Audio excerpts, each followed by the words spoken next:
Le niveau 2, c'est le stade où on va tous les jours appliquer l'exercice que nous avons fait hier après-midi.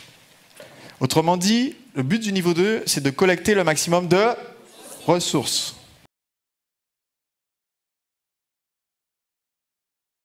Donc le niveau 2, c'est le stade de la débrouillardise.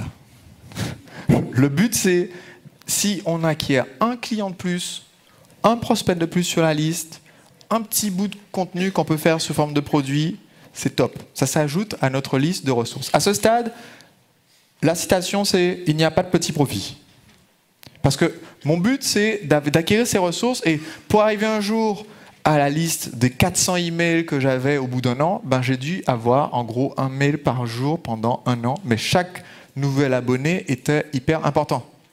Quand vous avez 9 abonnés, le 10e représente 10% de votre entreprise. Et c'est qu'en traitant bien les 9 premiers qu'on finit par en avoir, comme Brian Kearns, 9 millions. Si vous traitez mal les 9 premiers, qu'est-ce qui se passe? Ils s'en vont. Quand j'ai donné mon premier cours de salsa, j'avais un élève présent. Et c'était un homme. C'est pas hyper excitant, voilà. Mais j'étais un peu dépité, mais je suis allé voir en fait mon mentor, la personne qui m'a appris à moi à danser. Et il m'a dit, parce que lui, ses cours sont blindés, il fait des cours depuis des années et des années, il s'appelle Hicham, il vit à Nantes. Et il m'a dit, écoute, si tu fais en sorte que le premier adore ton cours, la semaine d'après, tu auras peut-être 2 élèves. Et c'est comme ça que ça démarre. La façon dont tu traites le premier, c'est ce qui va déterminer ton succès quand on aura davantage. Donc le premier a passé un super moment, et la fois d'après, j'avais 2 élèves. Et la deuxième était une femme. Soulagement, parce que sinon, si on double à chaque fois, c'est un problème. Donc on est passé de 2 à 4, ce qui nous permet de danser à 2 couples, c'est pas mal, on peut commencer à faire de la rueda. Et au bout de quelques mois, je me retrouve avec 150 élèves. J'avais un partenariat avec un bar, donc je n'avais même pas besoin de louer la salle, mais en fait on occupait, il y avait tellement de monde dans chaque cours qu'on devait faire plusieurs cercles concentriques de danse. Ceux qui connaissent la salsa connaissent la rueda, c'est le principe où on danse en fait en cercle. Et donc il y avait plusieurs cercles comme ça, et les gens se battaient un peu pour être au centre du cercle, genre avoir l'impression de faire partie des pros. Et c'est possible parce que j'ai bien traité le premier. Cette collecte de ressources, un client, faut pas le laisser filer le temps d'aller chercher le deuxième client. Donc, souvent, au stade du niveau 2, on peine encore un peu à faire vivre l'entreprise. Ça vivote. On donne énormément de sa personne parce que c'est la débrouillardise, quoi. C'est normal, hein. C'est un stade normal du développement de l'activité. Il y a un moment où il faut aller frapper aux portes. S'il faut changer de ville, se déplacer, prendre le train pour aller faire en sorte que le mec vous donne le chèque, vous allez jusque dans sa ville pour récupérer le chèque parce qu'il le faut. C'est pas une question d'ego là, c'est une question de résultat. Donc souvent, on ne code pas les heures pour acquérir cette ressource et beaucoup d'entre vous, si vous vendez votre temps contre de l'argent, c'est que vous êtes une entreprise de niveau 2. Si aujourd'hui on vous paye à l'heure, c'est que vous êtes une entreprise de niveau 2. Vous vous vendez. Et ce n'est pas un problème, c'est juste un fait, c'est normal, mais c'est une étape. Et à un moment donné, si vous voulez passer au niveau d'après, il va falloir apprendre à se détacher de ce modèle. Est-ce que tout le monde me suit jusque-là? Si je donne un cours de salsa individuel, je vends mon temps contre de l'argent.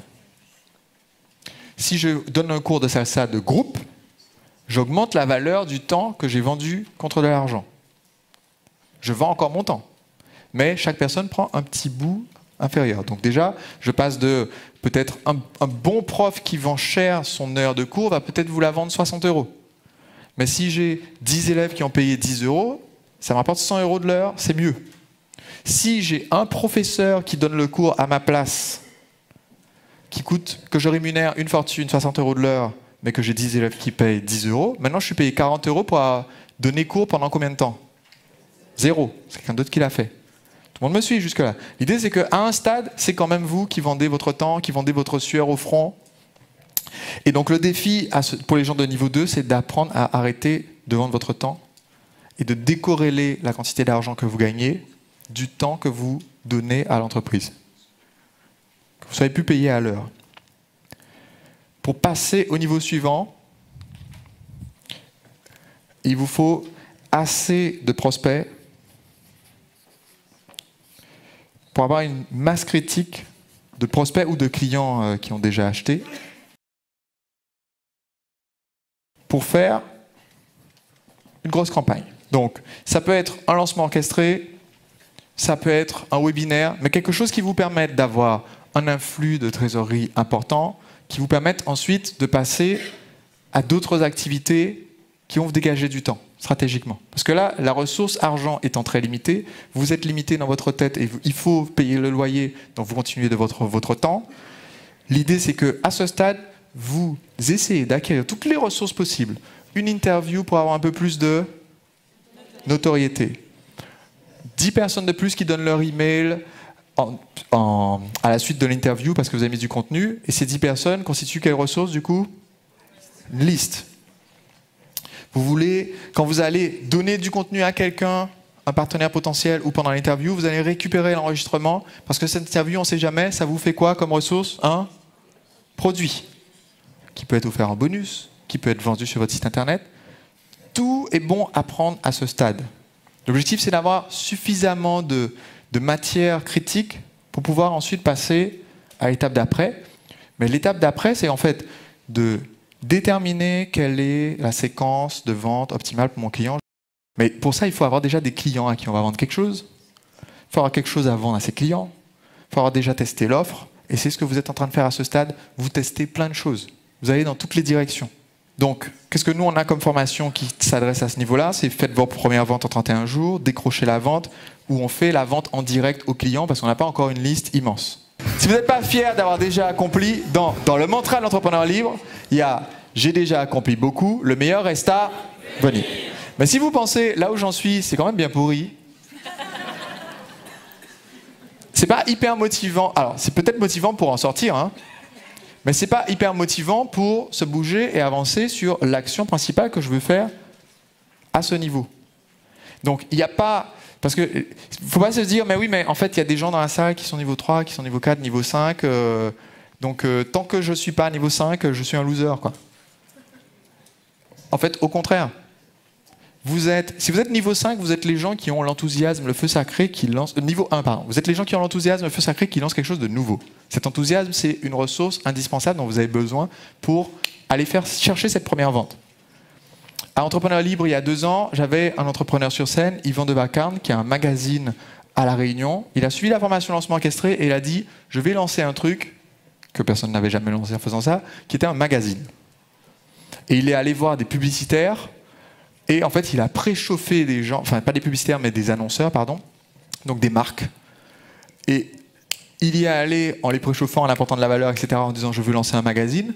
Et le premier client qui lui a signé un contrat pour diffuser de la publicité qui financerait son magazine, du coup, ce premier client lui a dit « écoutez, je fais ça purement parce que vous avez le feu sacré, quoi. Vous avez l'énergie, vous avez l'envie, et je me reconnais.